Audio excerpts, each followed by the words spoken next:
안녕하세요. 결혼 2년 차에 결국 이혼을 하게 되었던 제 사연을 말씀드리겠습니다.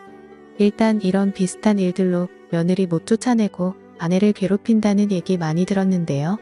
전 차라리 올감이라는 영화를 보면서 처음부터 그렇게 아들과 헤어져 주길 바라는 뜻을 대놓고 신호탄을 보내는 시어머니를 만났더라면 그나마 더 다행이지 않았을까 생각했었습니다.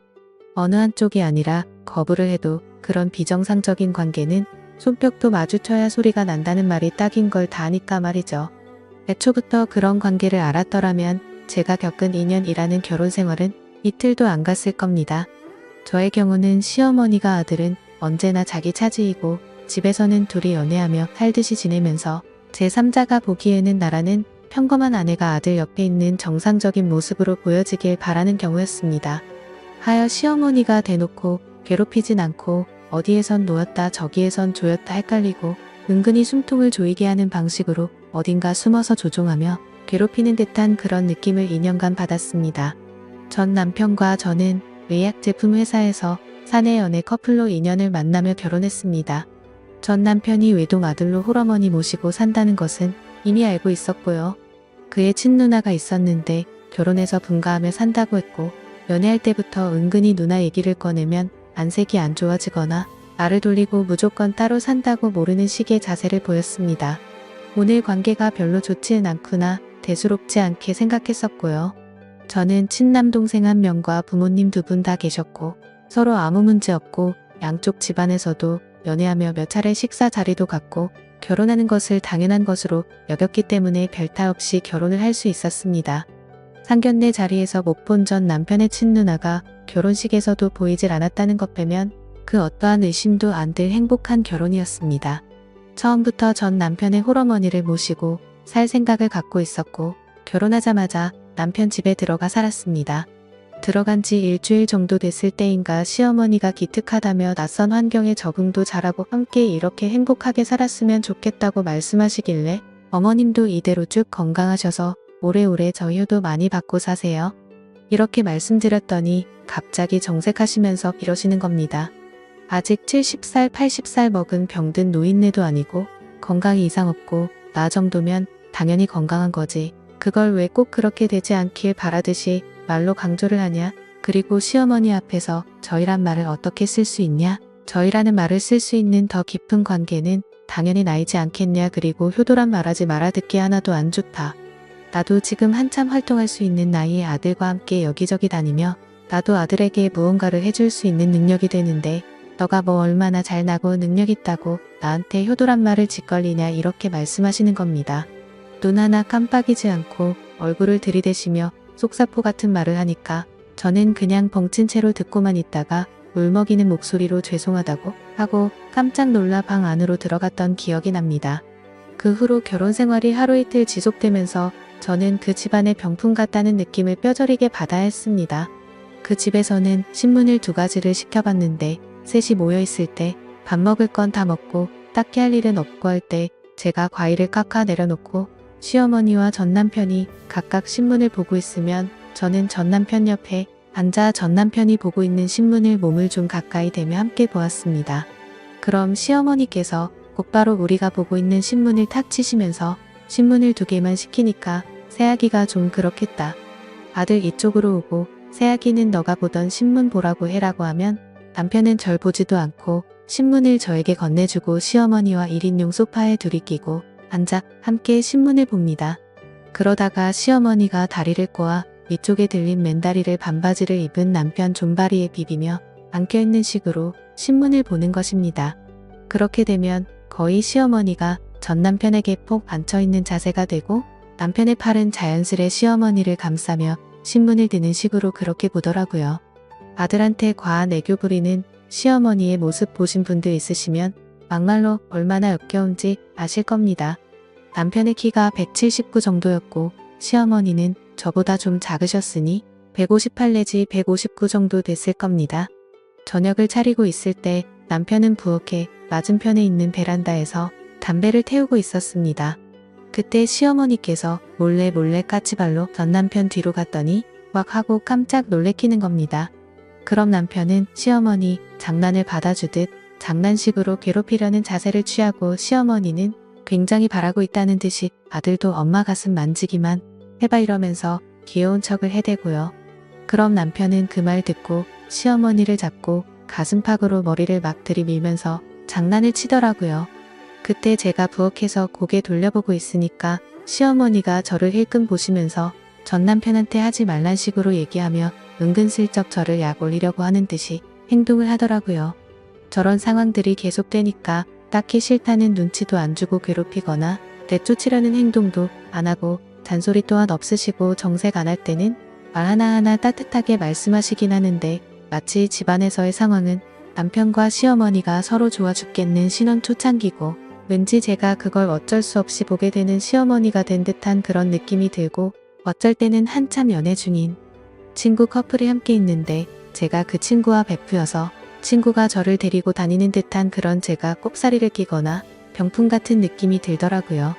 뭐 딱히 남편이 밖으로 돌지 않는 이상 집에 함께 있을 시간도 많고 신혼 초도 즐길 여유도 있는데 말로 설명하지 못하겠지만 시어머니가 정말 자연스럽게 남편과 함께하며 신혼이란 시간을 즐길 틈을 주지 않은 채 제가 겉돌고 병풍같이 되고 아들과의 연애는 즐기며 아들 옆에는 저라는 일꾼을 두어서 살림은 잘 돌아가게 만들어두고 그런 상황들이 자연스럽게 흘러가도록 주장하는 느낌이 계속 들었습니다.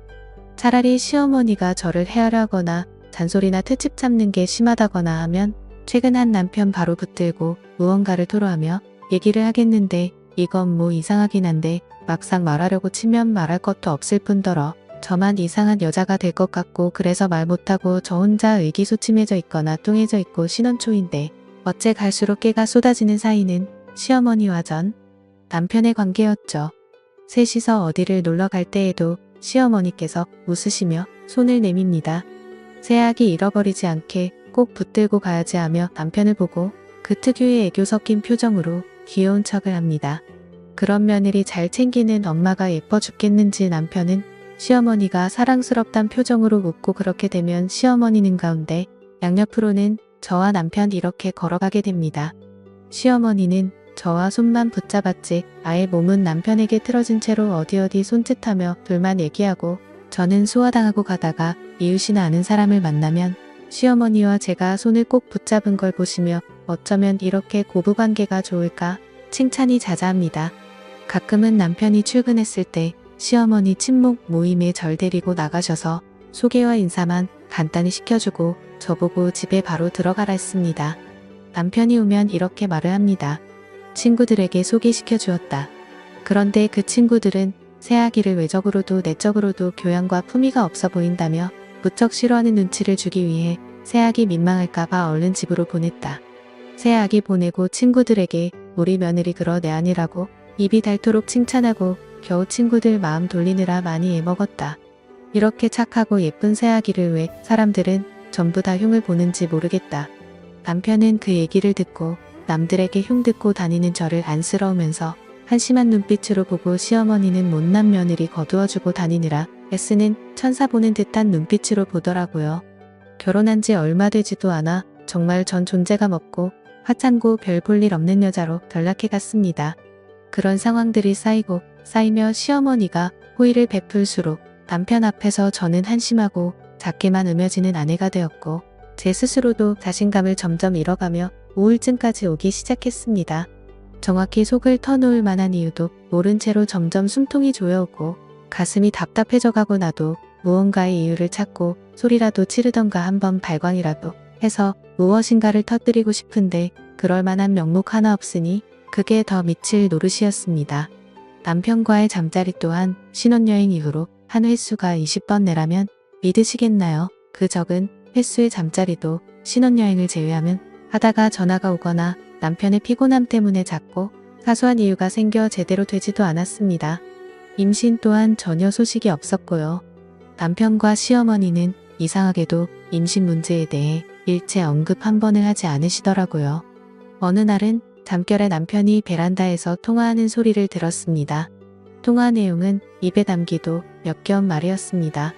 다른 여자와 폰으로 즐기는 남편의 목소리에 화가 나기는커녕 남편의 잠자리조차 만족 못 시켜주는 한심한 제가 미칠 듯이 싫더라고요.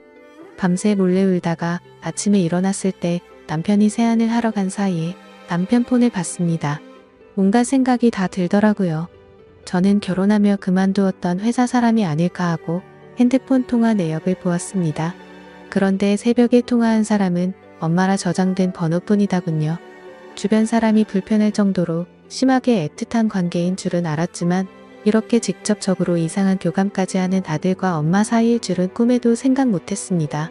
그 다음날 마침 친구분들과 마실 나가신다며 목욕을 하시는 어머님 몰래 어머님 방에 들어가 다시 확인을 하기 위해 어머님 핸드폰도 몰래 훔쳐보았습니다. 역시나 그 새벽 시간대 남편과 통화한 내역이 있었고 핸드폰을 확인하고 내려놓으려 할 때 달력에 파란색 펜으로 표시가 되어 있었는데 전날 남편과 통화를 마친 그날에 표시가 되어 있는 것이었습니다. 혹시 그런 날은 표시를 해놓고 주기적으로 하는 것인가 하고 달력을 보니 한 달에 4번 그러니까 일주일에 한 번꼴로 파란색 표시가 되어 있었고 그리고 그 달 마지막 주 금요일에는 빨간 펜으로 한 번 표시가 되어 있었습니다. 며칠인지 정확히 기억을 해두고 왠지 직감적으로 전 남편과 시어머니 관계에 관련된 일이 분명할 것이라 확신하며 기다렸습니다. 그달 마지막 주 금요일이 되었을 때 일부러 남편에게 신호를 보냈더니 피곤하다며 다음에 하자 타일러 주듯 하더니 잠을 자더군요. 산송장처럼 움직이지도 않고 눈 감은 채 정신은 말짱한 채로 깨어 있었습니다. 예상대로 대화가 끊긴 지 한참 만에 남편은 살며시 이부자리에서 나가더니 방문 닫는 소리도 안 나게끔 미리 방문 고리를 돌려놓고 닫는 치밀함까지 보였습니다. 나가고 시어머니 방문 열리고 닫는 소리가 들려서 제 방문을 열어보니 방문 잠그는 소리까지 확실히 들리더군요. 거실로 몰래 나가서 어머님 방에 귀를 대보았는데 둘이서 무언가를 속삭이고 웃긴 하는데 자세히 들리지가 않더라고요. 그런데 둘의 목소리가 자꾸 어디론가 새어나오는 느낌이 들어 둘러보니 다행히 그날이 여름인지라 베란다 쪽으로 연결된 창문은 열어놓은 모양이었습니다. 허리를 굽혀서 거의 기어가는 자세로 베란다 쪽으로 가서 머리를 조금 들어 시어머니 방을 보았습니다. 그 광경을 보자마자 정말 망치로 머리를 맞은 기분이었습니다. 두 사람이 행복해하는 광경에 그들의 관계에 내가 잘못 끼어들었구나, 잘못 낚였구나 하는 생각이 들 뿐이었습니다. 시어머니와 전 남편 앉혀놓고 시어머니 방으로 들어가 달력을 갖고 와 탁자에 던져버리며 빨간색으로 표시한 날이 무슨 날인지 알고 있다고 말하니 두 사람 꿀먹은 벙어리가 되더군요. 그리고 이혼 얘기 꺼내니 남편은 아무 말 없이 순순히 의했습니다. 그러더니 제가 2년 동안 그토록 외롭고 우울해하며 보낸 시간을 자신은 사랑했었답니다. 그리고 홀어머니에 대한 감정도 연민이라는 애정이었다. 다시 기회를 달라. 당장이라도 널 위해서라면 어머니 버릴 수 있다. 그런 말들을 받아줄 생각은 추후에도 없었지만 그래도 그런 말로 2년 일한 시간 보상받고 떠나고 싶었는데 정말 너무나 태연하게 이미 예정하고 있던 일이란 뜻이 이혼을 처리해 나가니 그동안 내가 이 집안의 투명 인간이나 병풍쯤으로 생각됐던 게 내가 맞게 생각한 거였구나 확실히 깨닫게 되라고요. 이혼을 한 뒤 얼마 지나지 않아 전 남편의 누나라는 분을 만나게 되었습니다. 아예 전 남편과 시어머니와 연을 끊고 사는 이유가 그들의 관계를 알기 때문이라고 확신하고 빨간색으로 표시되었던 그날 제가 본 것을 설명드리니 역시나 담담하게 응하시더군요. 전 남편의 아버지 되시는 분이 남편이 3살 되던 해쯤에 병증으로 돌아가셨는데 돌아가신 것도 충격이거니와 장례식에서 남편 아버님께서 바람폈던 여자의 존재를 시어머님이 알게 되었고 남편이 죽었다는 충격과 동시에 그 배신감이 아들에 대한 집착과 사랑 그리고 남편의 애정 결핍이 모두 아들에게 쏟아진 것 같다고 말을 들었습니다. 정말 말도 안 되는 걸로 들리겠지만 이혼 변호사분은 이런 사례도 가끔씩 있다고 하더군요. 시어머니와 아들의 부적절한 관계를 경험해본 여자들은 이런 기억이 얼마나 수치스럽고 상처가 되는지 공감할 겁니다. 저도 속에 담아두고 꺼내 보이지 않았던 기억들 이렇게 비슷한 상처를 안고 있는 분들에게 털어놓을 수 있게 되어 다행이라 생각됩니다. 감사합니다.